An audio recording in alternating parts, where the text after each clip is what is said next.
Hi, this is Joe Hood. I'm sitting here with Dr. Baron Grutter, and he's owner of Happy Rock Dental, just north of Kansas City, Missouri, Yep. right? And jotted down a couple notes from your website, I hope you don't mind. He's a restorative doctor focused on cosmetics, implantology, and orthodontics, right? He's the current project manager for Blue Sky Bio's orthodontic department and a self-proclaimed hater of self-marketing, right? Yeah. We're I'm halfway just horrible at it. Yeah, there you go. We're halfway through the second day of his digital orthodontics program here in Boston, so thank you for bringing the course here to Boston. And just thank you, because it's a very real, low-key, just like I feel like I'm sitting in your practice, and I'm sure all the doctors in the courses feel like they're just sitting in the practice with you. So I appreciate that. Yeah. So this video series, I'm calling it 3 Questions. Have you ever heard of the 3 Questions by Leo Tolstoy? A short story? No. You gotta check it out. Okay. It's very good, Okay. especially being a dad. So 3 questions in his story. We'll come back to these, but I'll just run through them real quick. What's the right time to begin anything? Who are the right people to listen to? And what is the most important thing to do at any given time? So we'll come back to that in a second. But so my first question to you is, why did you become a dentist? So I guess I was really unsure all through college, really what I was going to do. I just non-committed to anything. I was pre-med as far as my education direction. I knew I was set up to pretty much go in a direction I would probably want to go. It could have been engineering, that's my family background, medicine, possibly even education. I always enjoyed math, numbers. But it was summer between my sophomore and junior year, and I was at an open house for my dad's business partner's daughter's graduation open house. And I was out there, and I was actually talking with her older sister who just finished her first year of dental school. And at that time, I was kind of keyed on thinking I wanted to go into cosmetic surgery, plastic surgery. And I always knew I really didn't want to do anything below the neck. I liked the idea of rhinoplasty or whatever face type augmentation, if you will. And she started talking to me about what it was like in dental school and why she actually had that same vision. That's where she wanted to kind of go. And then she found dentistry, thought about it and said, I want to go that direction instead. So I started looking at it, and I thought, wow, why did I never think about this? Honestly, dentistry had never even occurred to me. I grew up with a great dentist, took great care of our family, super nice. He even encouraged all of us to come visit him in his office. I think maybe told my parents that we were always welcome. And I don't know, I never gave it much thought. But when I started thinking about the idea of kind of being responsible for myself, my dad was a business owner, sort of having that autonomy and responsibility, but being able to have the flexibility to still have a family and do what I wanted to do, work around my schedule, and still be in that healthcare field. And honestly, dentistry, facial cosmetic surgery kind of made sense. So yeah, that was a long story short. That was how it came about. It always says a lot about excuse me. It always says a lot about what drives somebody and kind of what makes them tick, right? Yeah. I always love asking that one. So, all right, first question: what's the right time to begin? So you're focused on implantology and ortho, and clear aligners particularly, right? Some other doctors are focusing on sleep and some other things. So, if you're getting into multiple specialties like that, which one when you think about this question, which one is most important to start? What should you build upon as a foundation before you get into each of these focuses? That's a good question. So I think sleep in itself, I will admit, is not my favorite thing to treat, simply because I've been trained, and it's very important. Of course, airway it's bigger than dentistry in a sense. In a sense, it's such a big thing, but there's a lot that goes into it. It's very complex. So I think from an administrative side, there's so much that goes into that I think makes it even more complicated. So I can't really tie that to everything else. It's hard to. I think that, I always bring up a course that I took, the workshop, the facially generated treatment plan at Spear. It was a great workshop that kind of breaks everything down and almost like sums, in one 3-day weekend, it sums up what I kind of would think should be taught in dental school. Really how to focus on the patient, big picture, and to figure out where you want to end, or what's going on in their mouth, where you want them to be, and then what are your options and how to get there. It doesn't teach you how to cut a crown. It doesn't teach you how to place an implant, but it tells you how to look at the big picture and start focusing down. And so for that there's a big component of FGTP is ortho, or one of the big options that's kind of emphasized. Maybe we need to get the teeth where they need to be. So if that doesn't interest you, well then don't, of course you don't need to get into it, but that, looking at that big picture, I knew I wanted to be that person that helped get things into where they need to be. So implants, there's a whole different thing where it's like I like surgery, and so I think I can do it. So I want to learn it, and I'm always a self-proclaimed digital dental dork. I like everything digital technology. So again, that's kind of in and of itself, but on its own. But yeah, if you like surgery, implants, I mean, it's something that it's an option that's needed. And but when's the time to start?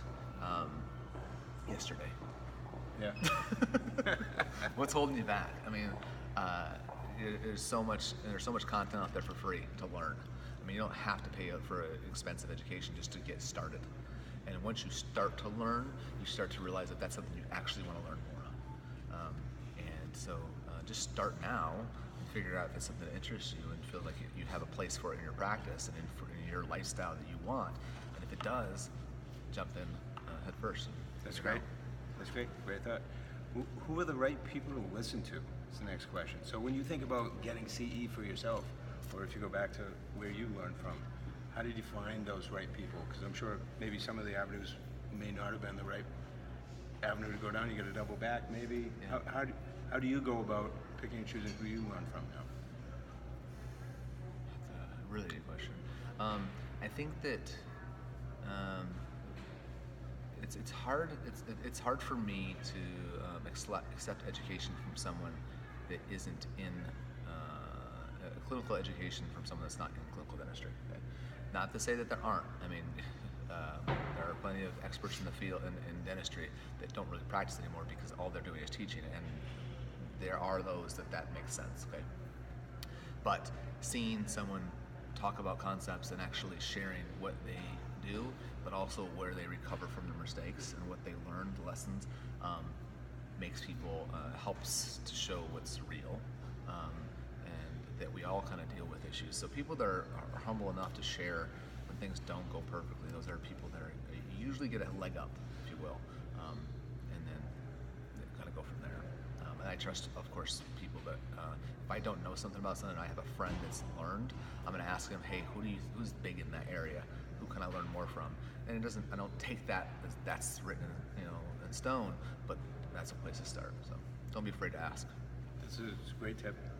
I'm going to go sideways here for a second, more pertaining to what the course you're teaching right now, digital orthodontics. Oftentimes when I talk with a client or a prospective client about, about either owning more of the control of that process in office, or working with a different company that allows them to kind of pick and choose what part of the process they control. Oftentimes, the juggernaut of Invisalign comes up, and they just feel that patients are coming based on the marketing and they're asking for it. Absolutely. How do you handle that? You're clearly not working with Invisalign. You're owning the process in-house. When a patient asks you, hey, I'm interested in Invisalign, how do you handle that conversation? It's a good question. It's a common one. I'll be honest, I don't have a lot of patients that come to me saying, I want Invisalign, can you use Invisalign to straighten my teeth? It's just, it's not, so I can't answer that question from a place of a lot of experience. It's more a conversation that we talk about alignment. They want their teeth straight. Some of them, more people are aware of it than actually mention it. So that's an easy conversation. That's just say, hey, we like to handle the process in house. We get control over it, and we get to kind of anticipate some of the hurdles a little better. When you get to actually do the digital workup, you get to identify the possible complications a little better than someone just handing it to you and hoping that you anticipate it or that they alert you ahead of time. So I explain to people, and most people are like, oh, that makes sense. You want control over it. And so in a patient, I truth be told, I tell you the same thing to someone that does actually mention Invisalign. So you know what? It's been around for a while. It's a great option for hair, and if that's the option that you want to go with, great, we can make that happen. But in our office, if we do it in-house, typically we can do things a little faster as far as working up the case, because we can get going right away, and we have some more control. So in my hands, have had better results when I'm in control. And lastly, we tend to cost a little less because we don't have the same overhead to have to pay their lab. Sure. So it'll save you a little money. In my hands, the results are a little better, and we can get started a little sooner. Cool. Do you do any cases through the Invisalign? No, but I have a couple orthodontists in my area that I will refer to, okay. And I don't have a problem referring. I mean, I don't refer that often, but if they want to do Invisalign, I'm most likely going to refer it to one of them, and they'll do an excellent job. And that's a good, just on a side note, that's a good relationship building rapport you have with your specialist. Yeah, and sometimes have patients come in that don't have a GP. Yeah, absolutely. And I don't currently use Invisalign, but I also tell people, everyone that comes to class, one of the first things I tell them is, don't ditch your relationship. Don't forget your rep's number, contact information. Right. You're gonna dip your toes in the water and start simple relapse cases. You're not going to try to tackle the world's problems right away. Well, that makes me think of something else. Oftentimes when I meet a doctor, they've got some combination of technology, and we offer a solution in every category. But it's very rare when I meet somebody who's just about to start a whole build out of a brand new facility. So we've got to have that combination of how do we fit, where do we fit, where does it make sense to go, with our product or somebody else's. So same thing with the solutions. I think the market's just asking for more and more openness and giving the users and the patients a choice, right? Yeah. So last one. What's the most important thing to do? So, in your opinion, if you were to offer up just one tip, it could be professional, could be personal, what's one tip that served you well over your career that you'd offer up to, say, a young dentist just about to buy a practice or will come out of school and go into practice? That's a tough one. The easy one is one I've already made, essentially, is HTTP as far as a clinical or how to grow your practice from an understanding perspective. Take that course. Now, it's expensive. It's a $5,500 course, I believe, so a workshop. So that's an expensive one, but try not to be cliche. Don't be afraid to invest in yourself. Learn as much as you can. But I tell you what, there's a lot of free resources out there online. And I'm just being honest. It's some people don't always want to admit it because free always sounds like you get what you pay for. But there's a whole lot of free content out there that you can learn, and maybe it's not going to make you an expert, but it's at least going to help to open your eyes. So, devote some time to just looking what else is out there, and it'll help direct where you want to take your practice and what you want to get, a traditional official education on. But yeah. That's awesome. That sounds like it was a planned segue into my last little note here, but It wasn't. Check out Baron Grutter, DDS.com. He's got all sorts of content on his YouTube channel, and I think that's great that you're sharing that kind of knowledge. Thanks for your time. Absolutely. Can I say one more thing?